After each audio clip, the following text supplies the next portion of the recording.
Airport, Malaysia. Malaysia Airlines Flight 370 is completing final preparations for a night flight to Beijing.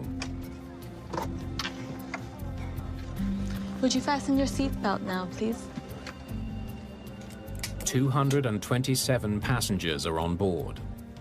152 of them are Chinese citizens. Malaysian 370 is their red-eye flight home.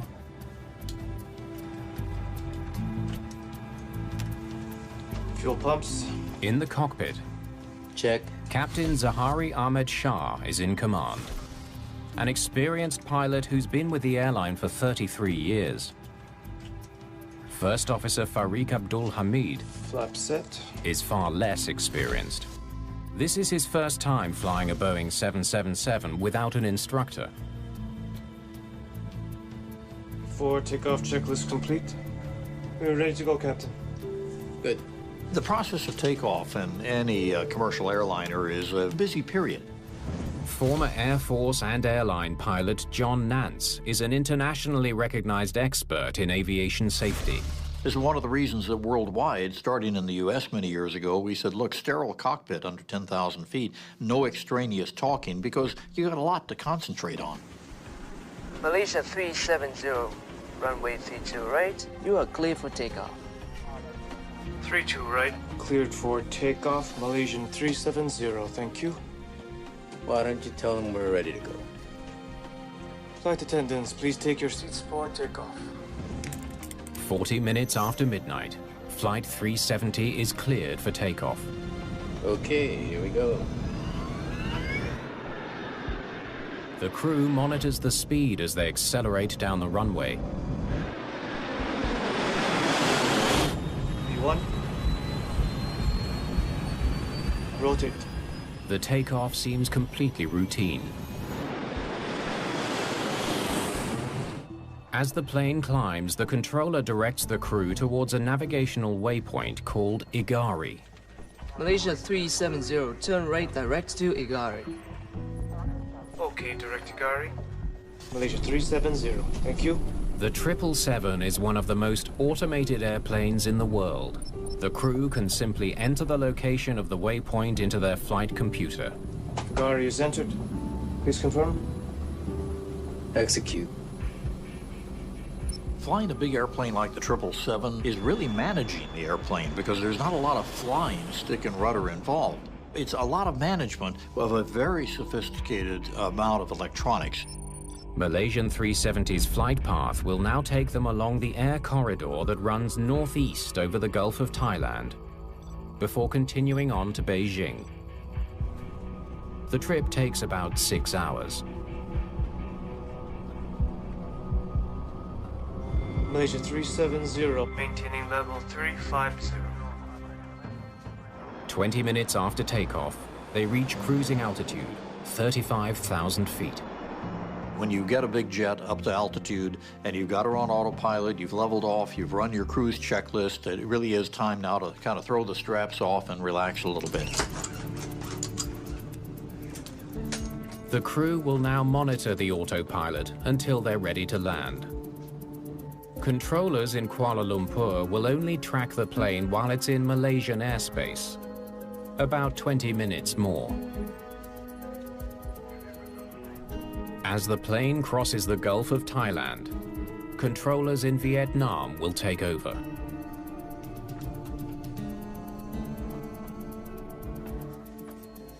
The controller in Kuala Lumpur makes one last transmission at 1:19 a.m. 370, contact Ho Chi Minh, 120.9. Good night. Good night, Malaysia 370.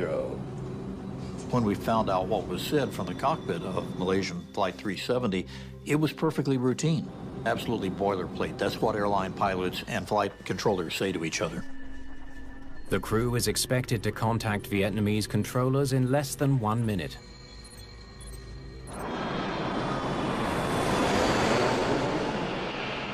But 19 minutes later, there's no word from Flight 370.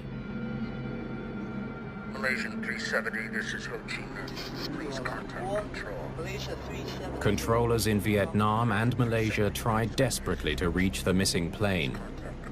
Malaysia 370, do you copy? Malaysia 370, this is Kuala Lumpur. Do you copy? There's no response from the cockpit, and no sign of the plane on radar.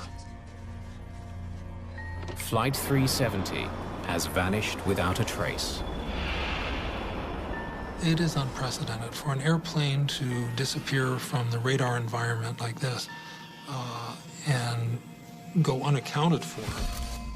Malcolm Brenner is widely recognized as one of the world's leading experts in the causes of aviation disasters. He's studied human performance for NASA and the US Air Force and has investigated dozens of major accidents for the National Transportation Safety Board. This accident has caught the attention of the world in a way I have not seen in a 40-year career in aviation. This was probably going to be the #1 mystery in commercial aviation history, and aviation history, in fact. Everybody had looked to Amelia Earhart as the #1. I think this clearly displaces it. Ladies and gentlemen of the media, we are deeply saddened this morning with the news on MH370. Stunned family members demand answers from the airline, while aviation experts worldwide scramble to try to explain what might have happened to the missing plane. In that situation, everything's on the table, including disorientation, smoke, fire, mid-air collision, you name it. Finding out what caused this disappearance is crucial for the entire aviation industry. If it's a mechanical problem, it needs to be corrected. If it's a security breach of some type, that needs to be corrected. If it was something wrong with the cargo, whatever the issue was, has to be rectified. Malaysian authorities immediately launch a massive search for Malaysia Airlines Flight 370. Australia, the US, and China soon join the hunt. In the first couple of days, we really had no idea what to think, except that we couldn't find the airplane. It's difficult to know where to look. Flight 370 has disappeared over the Gulf of Thailand, where there is limited radar coverage. Radar systems are on about 10% of the surface of the Earth. As you can imagine, there are no radar systems other than shipborne ones over the oceans. So you have a physical inability to cover much of the Earth's surface where it's ocean. No ships in the region reported spotting a plane on radar. And there's no sign of any floating aircraft debris. Desperate to save any potential crash survivors, searchers turn to another technology. It's called ACARS, Aircraft Communications Addressing and Reporting System. The ACARS system uses satellites to transmit information between the ground and the aircraft in flight. Chris McLaughlin is a vice president at Inmarsat, the company that runs the satellite network. It's a primary form of communication between the controllers and the airline itself and the pilots in the air. ACARS was intended to be a link with no concept that you'd ever be able to track an aircraft with it, because why would you need to? Because you were in communications with it. Unlike GPS, ACARS does not provide constant location data, but what it does provide is vital information on how the plane is performing, including, crucially, its fuel load. This allows investigators to estimate how far it could have flown. But without knowing the direction of flight, it's not much to go on. The search area grows to more than 100,000 square miles. The element that I think was the most startling was, what do you mean we didn't know where this airplane was? What do you mean we lost track of something as big as a 777? This isn't the first time that an airliner has vanished. Air France Flight 447 disappeared over the Atlantic Ocean in 2009. Though floating debris was found within days, it took nearly 2 years to find the sunken wreckage. Leopold Sartorius was a key investigator during that search. In the case of the Malaysian, apparently the search area is at least 3 to 4 times bigger than the original Air France 447 search area, which already was quite huge. French investigators ultimately conclude that the pilots on Air France Flight 447 made a series of stunning errors leading to the crash.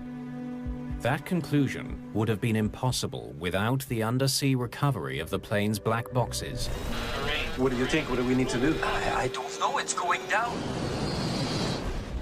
We had much more than investigators seem to have today in the case of Malaysian. But already with all we had, it was very difficult to reach conclusions without getting the flight recorders. In the search for Flight 370, there's no time to lose.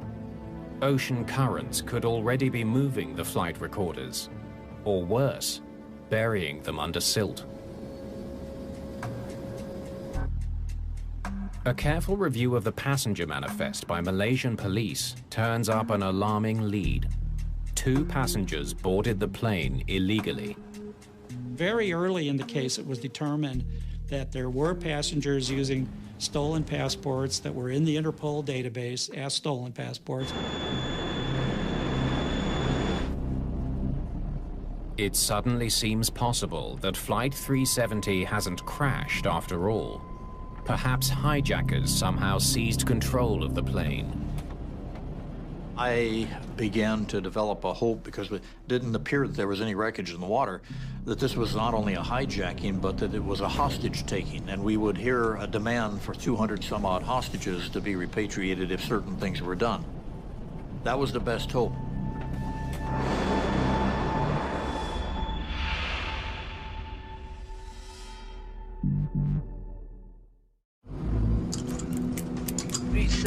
Contact Ho Chi Minh 120.9. Good night.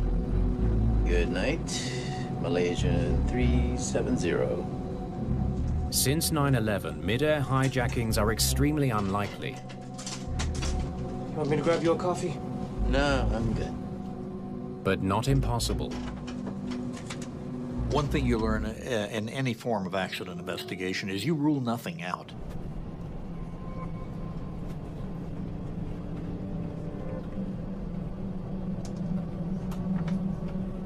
If the captain or the co-pilot need to use a restroom, they come out of that cockpit.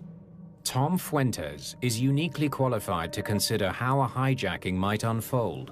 He spent 29 years with the FBI. So all the security in the world means nothing when they leave the controlled environment of the cockpit.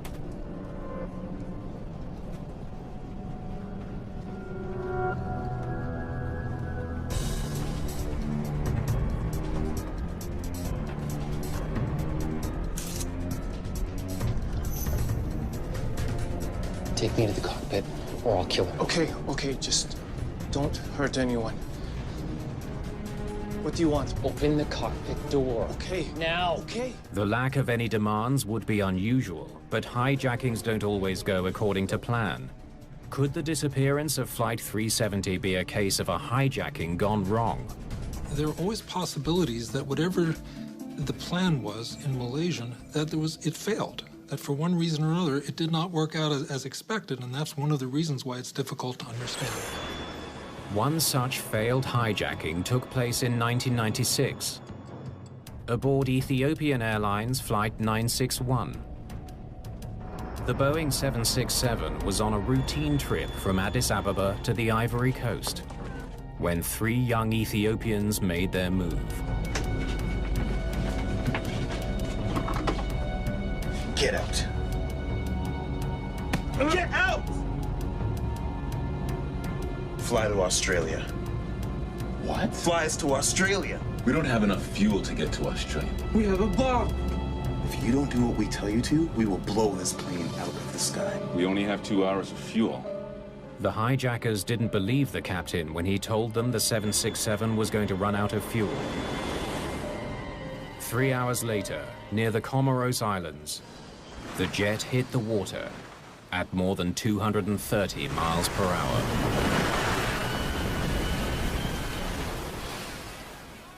125 of the 175 people on board were killed, including all of the hijackers. Did a hijacker force his way into the cockpit of Flight 370? Just stay calm. I'm entering the heading now, see?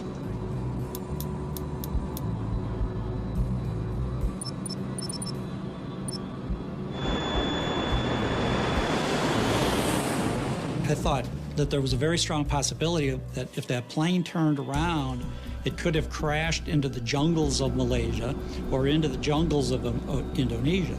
If it went through all of the vegetation into a swamp, which would keep it from, the fire from being found, that it would be very easy for a plane to crash in the jungle and not be found. Agencies around the world scour radar records for clues.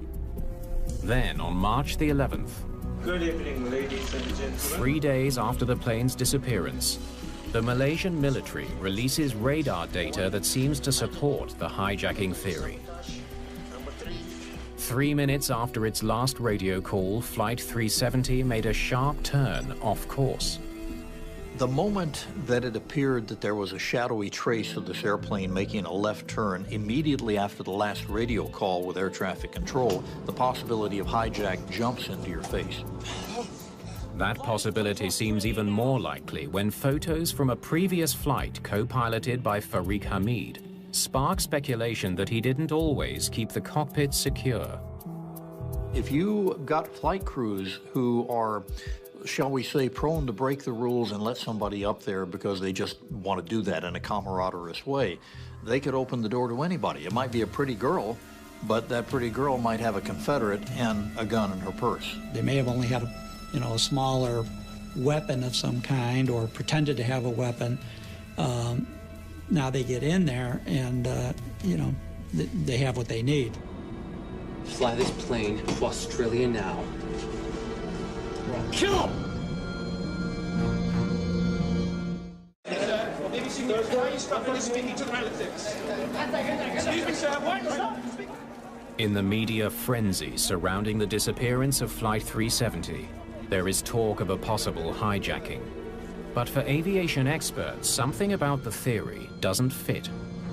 I just need to check my charts. Is that all right? Hurry up.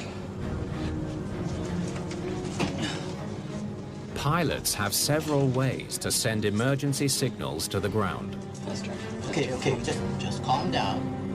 I'm entering the headings now, see? You've got radios to talk on, you've got emergency frequencies, you can put something in the ACARS system and type it in, and you've got a code that you can put into the transponder that instantly lets the world of aviation know you've been hijacked. They refer to that as squawking. It's sending out a special frequency that would go back to the control tower and to the airline and say, this is the hijacking code. But air traffic controllers never received a squawked code or any other alert from Flight 370. And an intensive police investigation has lifted suspicion from the passengers traveling on stolen passports. They certainly had no links to terrorism. In fact, no one on board seems to have any connection with any terrorist group. We're talking of thousands of people looked at, interviews being done, families, inquiries made with families. And I think that at least the public should realize that this was a very, very extensive investigation. 370, contact Ho Chi Minh, 120 decimal 9. Good night. Good night, Malaysia 370. With armed hijacking looking less likely, authorities focus on the few existing leads in the case, including some troubling timing. 2 minutes after the last voice communication from the cockpit, Flight 370's transponder cuts out. Transponders transmit information like flight number and position to controllers on the ground. Losing that signal makes it harder to track the plane. Even more troubling, a few minutes after the transponder cuts out, the signal from the ACARS system also switches off. Turning off the transponder is extremely straightforward, extremely simple, even on a sophisticated jet like the 777. Turning off an ACARS is not so simple. It takes a lot of knowledge. It's difficult to imagine a routine glitch that would cause the sudden loss of both systems. The answer probably lies elsewhere. Got a fire on board. There are only two things after a while that begin to parse out. One is that this was a purposeful act, and the other is a massive emergency. I need you to stay seated and use this to breathe. Losing a lot of systems here. An onboard fire is one of the most catastrophic emergencies a crew can face. Transponders out. And I've got an error on the hydraulics. It can damage multiple systems, including electronics. There goes the A-cars. Sometimes Masks on. in unpredictable ways.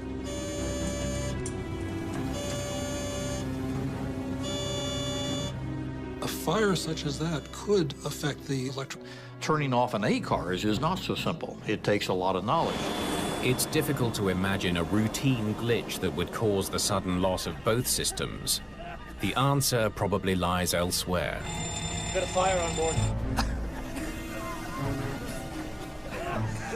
There are only two things after a while that begin to parse out. One is that this was a purposeful act, and the other is a massive emergency. I need you to stay seated and use this to breathe. Losing a lot of systems here. An onboard fire is one of the most catastrophic emergencies a crew can face. Transponders out. And I've got an error on the hydraulics. It can damage multiple systems, including electronics. There goes the A-cars. Sometimes Masks on. in unpredictable ways.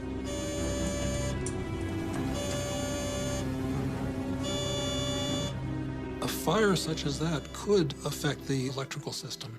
And so conceivably, you could lose some capabilities.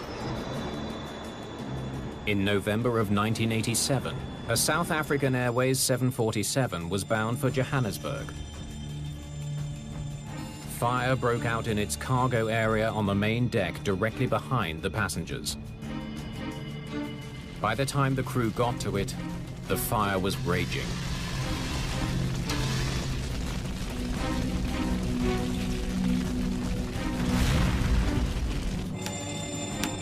We'll check the breaker panel as well. The captain initiated an emergency descent. Mauritius, Springbok 2905. Springbok 2905, Mauritius, good morning, go ahead. Good morning. We have a smoke problem and we're doing emergency descent to level 15. Thick, noxious smoke filled the cabin, and the captain lost power to key instruments. We've lost a lot of electric. We haven't done anything on the aircraft. The South African 747 never made it home. 159 people died when the plane hit the Indian Ocean. The cargo manifest from Malaysia Airlines Flight 370 reveals it was carrying some potentially dangerous cargo. 487 pounds of highly flammable lithium-ion batteries. Is it possible that they sparked a catastrophic fire? Did the amount of, or the weight of lithium-ion batteries exceed normal standards considered to be safe? Or did they violate that and put too much on and then maybe put it in the wrong cargo area where the fire suppressant wasn't as robust as where it's supposed to be? We've got a fire on board. Mayday, Mayday. This is Malaysian 370. We have a fire on board. There goes the A-cars. A sudden fire might explain both the failure of the cockpit instruments and the abrupt left turn. I think we should turn around. Head back to the airport. All right. Turning left, heading 240. Perhaps the crew was changing course to prepare for an emergency landing. The crews do have oxygen, and one of the first things they do in the event of fire or smoke is to don the oxygen, and that will give them at least an hour of oxygen they can work with. So there is that possibility. But the fire theory has a major flaw. The main problem with the fire scenario not seeming likely to me is the number one thing is that there was no radio call. The cargo bay's fire alarm should have sounded before the fire had spread. The first thing that I'm going to do is oxygen mask on 100%, make sure my buddy over here has his or her oxygen mask on. We're going to declare an emergency immediately. We're going to turn the airplane around. We're going to look for the nearest suitable airport. There's another compelling reason to doubt that a fire brought down Flight 370. In London, a small team of engineers at Inmarsat has made a startling discovery. The team began looking on Sunday and initially found something they couldn't quite believe. What they've uncovered immediately casts a troubling new light on the mysterious events aboard Flight 370. Inmarsat technicians have made a stunning discovery. Deep in the ACARS data, they've uncovered a series of automated signals, or handshakes, received from Flight 370 long after it was assumed to have crashed. It's done through an invisible handshake or ping between the network and the unit itself. The plane's ACARS computer continued to answer the automated pings from the Inmarsat ground station every hour from 2:25 a.m. until 8:19 a.m. The aircraft was continuing to signal a request for service, not for minutes up to the loss, but for over 7 hours after it had disappeared from the radar system. The discovery means Flight 370 did not crash into the Gulf of Thailand, but was in the air for another 7 hours. What changed everything to me and to everybody else was the Inmarsat satellite data. That's what says, wait a minute, that plane flew for hours. A 7-hour flight makes it nearly impossible to believe a fire brought down the plane. If you have a generalized fire, the airplane is not going to be capable of flying that many hours. The timing matches earlier ACARS data about Flight 370's fuel consumption. The plane had enough fuel to keep flying on autopilot for 7 hours. But no one knows what was happening on board during all that time. We now know that it went in a certain direction. We know that it went thousands of miles out there. It flew for hours. Whether anybody was alive or not, we don't know. Once the plane's fuel tanks ran dry, the two engines would have cut out one after another, putting the 777 into a downward spiral until it crashed into the sea. The new scenario bears a striking resemblance to another mysterious accident. In August 2005, Helios Flight 522 was en route from Cyprus to Athens.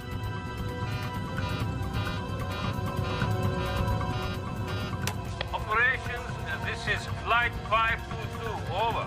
Flight 522, what can I do for you? We have a takeoff config warning on.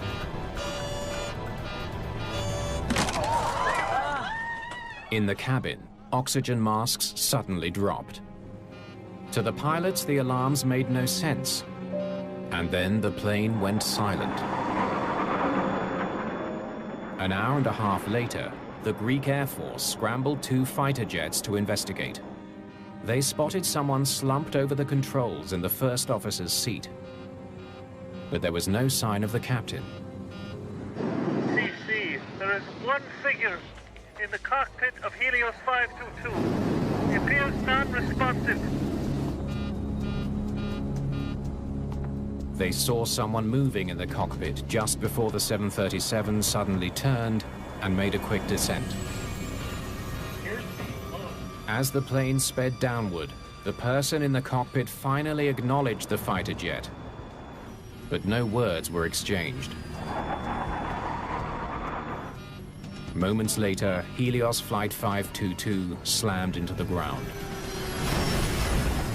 An investigation into the Helios crash revealed that the previous cabin crew had reported seeing ice on the rear service door. A ground engineer investigating the problem ran tests that required him to switch the cabin pressurization control from automatic to manual. But he didn't switch it back.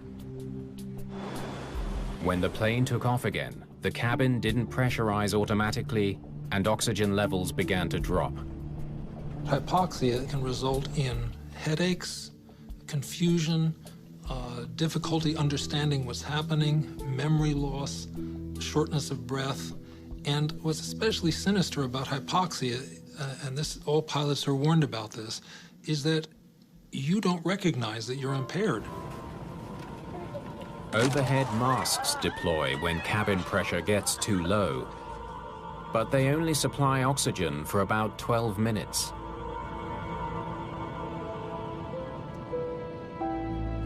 Slowly starved of oxygen, the passengers and crew drifted off to sleep.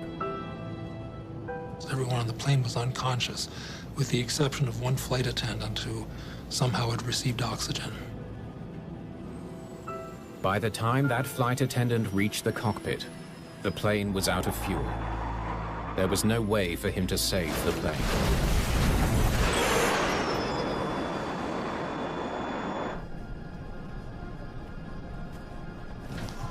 Put on your mask! Put on your mask!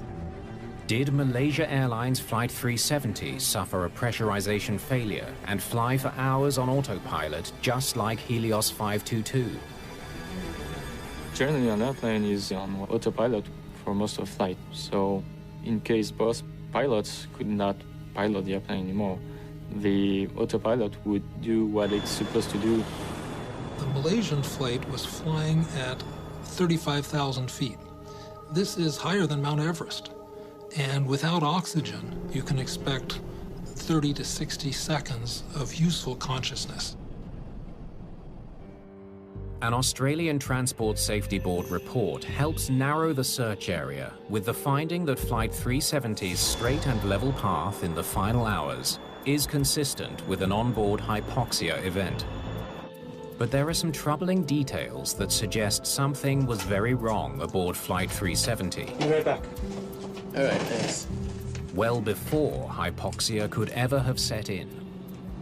Hypoxia and disorientation is not consistent with turns that are made that would never have been programmed into the computer, even the wildest imagination. Careful analysis of the evidence has revealed that Flight 370 made 3 turns over the next hour and a half after the last radio call. First a turn to the left, then 2 more, taking the plane west, then south towards Antarctica. For Malcolm Brenner, those turns strongly suggest someone in the cockpit deliberately flew the plane off course. It is conceivable that a pilot could deliberately depressurize the airplane. That as part of an effort to hijack the airplane or take it for some purpose, it would be possible from the cockpit to turn off the pressurization and produce a Helios-type event. The big questions now: who made those mysterious turns? And why? 370, contact Ho Chi Minh, 120.9. Good night. Good night, Malaysian 370. Investigators are struggling to explain a series of mysterious turns made by Flight 370 after its last radio call. That's weird. The transponder just went off. Anything else affected? Hang on. Now the ACARS is out too. You always want to have an open mind. Catastrophic failures can happen. You want to consider that. If multiple flight systems failed at the same time, it's possible the problem might have confused the pilots. Damn thing's still not working. Maybe I'll try rebooting it. Yeah. Hang on. Let me take a look.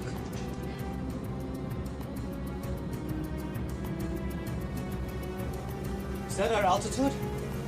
Damn it!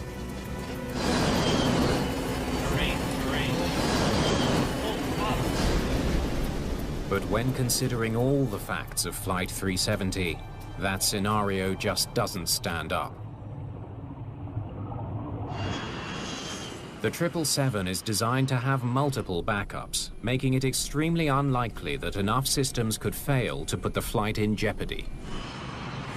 The whole watchword is to let these airplanes do much of the work of making sure everything is backed up, including the backups. Multiple failures are also hard to reconcile with the fact that the plane kept flying for 7 hours. It just doesn't seem to fit the evidence we know of the flight. For investigators like Brenner, the evidence makes it hard to ignore a rare and horrifying possibility: that Flight 370 was brought down by a deliberate human act. Two different systems went out at a similar time, the transponder and the ACARS. The only purpose of these systems is to communicate with the ground, and there's no obvious electrical connection why both would be going out, other than a human involvement. Everything comes down to deliberate action by somebody for some reason. If Malaysia Flight 370 was brought down on purpose, it wouldn't be the first time for a commercial airliner. There are 6 accidents over the last 40 years around the world that have aspects of a deliberate action. In several cases, they appear to be impulsive, but in 2 cases, it appears that the pilots, although they were having psychiatric problems, they appeared to have careful planning and deliberately wanted to hide the fact that what they were doing would be a crime. That was the controversial finding made by a team of US investigators after the tragic crash of Silk Air Flight 185. We'll be serving lunch shortly. On December the 19th, 1997, the Boeing 737 was flying from Jakarta to Singapore. Good afternoon, ladies and gentlemen. Dear Captain. My name is Zhu Wei Ming. On the flight deck this afternoon, with me is First Officer Duncan Ward. Moments after the crew's last scheduled radio call to Indonesian controllers, the plane banked sharply and went into a steep dive. There were no survivors. Searchers managed to recover the Silk Air flight data recorder and cockpit voice recorder. Ready when you are. But both machines were switched off before the plane went into its fatal dive. I am. Water. Investigators discovered the plane's pilot, Zhu Wei Ming, had recently lost more than $1 million in the stock market and was scheduled to repay the debt when he got back to Singapore.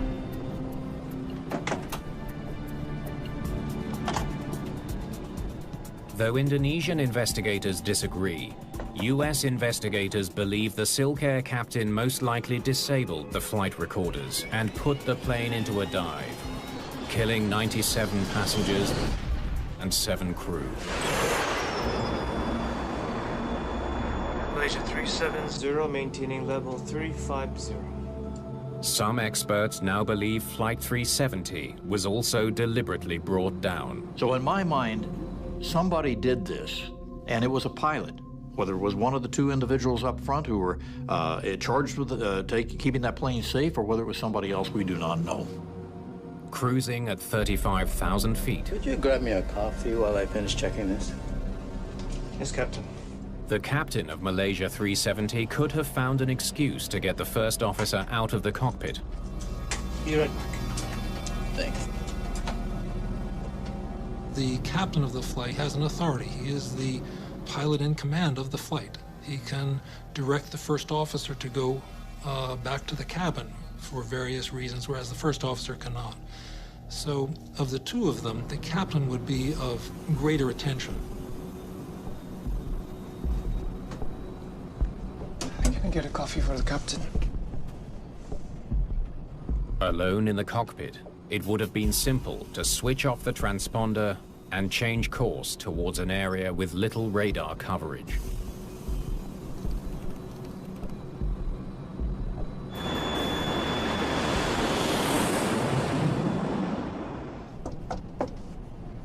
Hey, open up in there. A few minutes later, he may have tried to switch off the ACARS, not realizing that part of the signal would stay on. Go right in there. You can't turn off the handshakes for Inmarsat without actually getting into the electronics of the aircraft itself. That's just something that people wouldn't know how to do. Captain! A pilot can stop the door being opened from the outside. Open the door. And it's designed to be extremely secure when locked. The hardened door No one else is getting in, good, bad, or otherwise. So if a good guy is in there, yeah, they're locked in. If a bad guy's in there, he's in there safe too. If the captain of Flight 370 took control of the cockpit and hijacked his own plane, Captain, open the door. it's unlikely that anyone else on board could have raised an alarm. As far as communication on an emergency basis from the cabin crew to the ground, you're almost always going to be unsuccessful with a cell phone. Hey, Captain, open up in there. And there really is no method of just picking up the phone, bypassing the cockpit, and calling the ground. You're pretty much along for the ride. Captain, open the door. Cabin pressure can be adjusted manually, a safety feature in case it malfunctions. But that also makes it possible to incapacitate everyone else on board. Hey, you all right? That's one consideration in terms of neutralizing the other crew member or other crew members. Captain.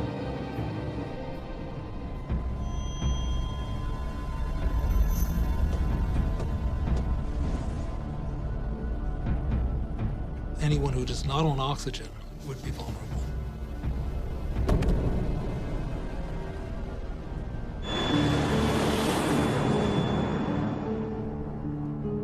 Passengers who managed to put on their masks would have run out of oxygen in about 12 minutes. With passengers and crew dead, all that's left is to make the plane disappear. The flight over the next hour makes several more turns which appear to be human-directed, and finally ends up flying in a heading to Antarctica. So the appearance is that this is a carefully thought-out effort to evade detection. You know, I feel very strongly, very, very strongly, given all the evidence that we think we have, we always have to put that caveat on it, that whoever did this intended for the airplane and the passengers to simply vanish from the planet. If Flight 370 was in fact brought down on purpose, one of the most difficult questions to answer is why. Between the two pilots, the captain and the first officer was an exuberant, brand new young pilot who's just getting ready to get married. There were absolutely no earmarks that would be consistent with either a religious zealot or somebody who wants to end his life, let alone that of everybody else aboard. But you turn to the captain, and there are no earmarks there either. Malcolm Brenner thinks an event from 1994 may provide some insight. For me, the clearest model is the FedEx example, and the only reason we know about that clearly is because it failed. A FedEx flight engineer, at risk of being fired for lying, boarded a DC-10 with concealed weapons. He had a history of being quite brilliant. He was an engineer, he had a good Air Force record, but he also had a history of psychiatric problems. Shortly after takeoff, he burst into the cockpit planning to kill the crew and crash the plane. He almost succeeded. After a bloody struggle, the crew managed to restrain their attacker and land the plane. Malaysia Airlines may be the latest of a small handful of airlines that have suffered the tragedy of a disturbed pilot deliberately setting out to crash a commercial plane. You can have someone who can have psychiatric motivation, a bizarre effort, but still be able to cold-bloodedly plan in detail a way to commit this kind of effort. So I'm sorry to say it can happen. The difficult reality for investigators and airlines alike is that human failures can be nearly impossible to foresee. If we're dealing with human beings, we're dealing with imperfect creatures. That's us. And we can learn more and should learn more about the earmarks of somebody who might do this. But it's going to be very difficult, if not impossible, to say, yeah, we've locked this down now, it can never happen again. It's possible no one will ever know for certain exactly what happened aboard Flight 370.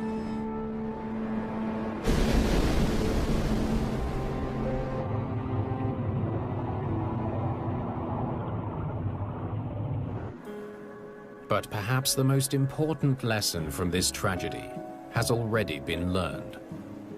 The one lesson that I think immediately comes out of this is that we've got to know where all these airplanes are all the time, and that's very simple to do and very inexpensive. You simply hook a GPS up to one of those transmitters that in most cases are already there and cause it to send its position about every 5 or 10 minutes and make sure that nobody in the airplane can